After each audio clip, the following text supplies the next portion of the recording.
Good morning. Welcome back. It's been about 2 months since I've been out taking wildlife photos. The last time that I took photos was right here at Lake Eden. And since then, I haven't been able to get out. My health hasn't been that good, but it feels so good to be here this morning. Did I photograph a lot of wildlife? Not really, but I'll tell you why I was here this morning.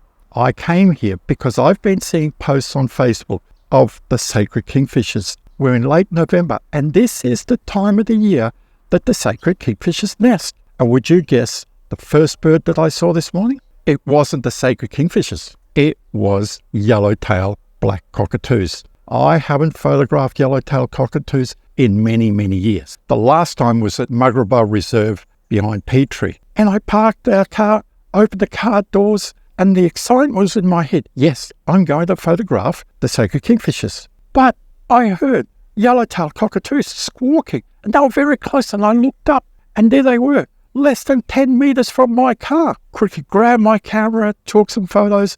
I took a bit of video as well. If it worked out, you can see it here now. And I was just ecstatic. That made my day because it just built up an excitement in me saying, I really don't care if I see the sacred kingfishers today.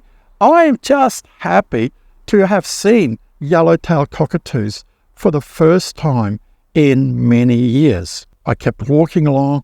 I saw a few birds getting very overcast, very muggy already. I reckon that the humidity is already close to 80%. They're forecasting severe thunderstorms for this afternoon. And I walked along. I saw a few birds, but really the weather isn't kind this morning. It's overcast, and I was walking against the sun. And if you watch some of the tutorials on wildlife photography, I mentioned that the best photos are when you photograph with the sun on your back. This morning, most of that was against me because I photographed with the sun in front of me. All that didn't matter to me this morning.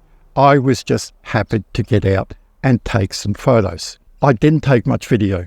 All that I had this morning was my Nikon Z6II with the 200 to 500 Nikon and my black rapid strap. I normally use a monopod or tripod. This morning I think I'm just going to sort of relax, take my time, and it was just great being out, looking at the birds, talking to some of the people that I hadn't seen for so long. Some of the people that I met here, they go, hey Charles, I haven't seen you for so long. I said, yeah, life's been busy, but it's great to be here. And they go oh, did you see this bird over here? No, where is it? One thing that I do want to mention is that some people have written in and have mentioned in the comments, Charles, why do you do YouTube? A lot of the videos don't get many hits. Sometimes a couple of hundred, maybe 1,000. Some of them have done really good, like 10, 15,000. Why don't you try to push more videos? Why don't you try to get out there more? My reason that I started doing YouTube wasn't to make money. The money that I get from YouTube, it just goes to paying petrol, maybe supporting some of my camera gear that I want to buy. But photography has been such a blessing in my life. It's taken me places that I never thought that I'd see. A company sent me to Thailand to photograph the unseen places in Thailand. I ended up moving to Thailand, stayed there for 3 years. It's given me opportunities. Then when I came back to Australia, I started doing photography workshops, and I did that for about 11 years.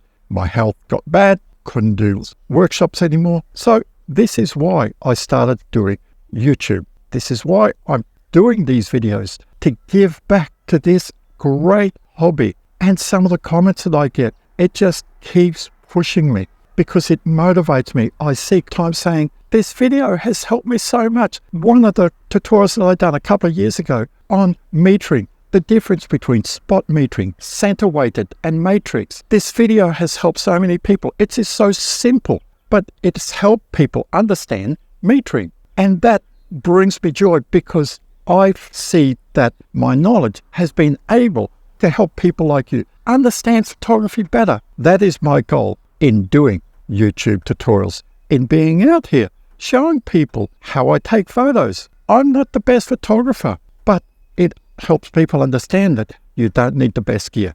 The Z6II isn't the best wildlife camera, but it's good enough for me, and it could be good enough for you. Every camera has its limitations. The Z6II has limitations, but I still get great photos. Now, recently, I posted a video saying, will I keep photographing wildlife photography? I'll put a link to it up here.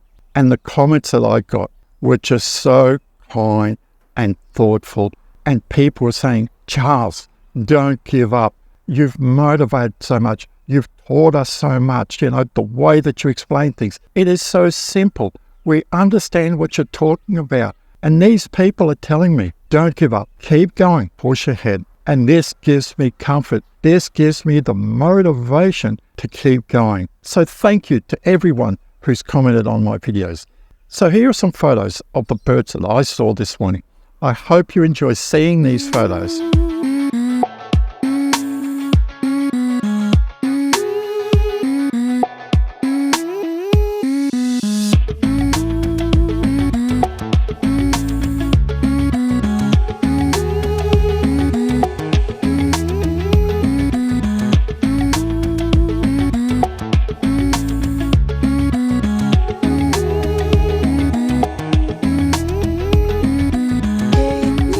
So thanks for watching. I really appreciate everybody that watches my videos. If you feel like subscribing to my channel, I'd really appreciate that. It really helps me. I am a stone's throw from reaching 10,000 YouTube subscribers. So thank you all, and I will see you next time.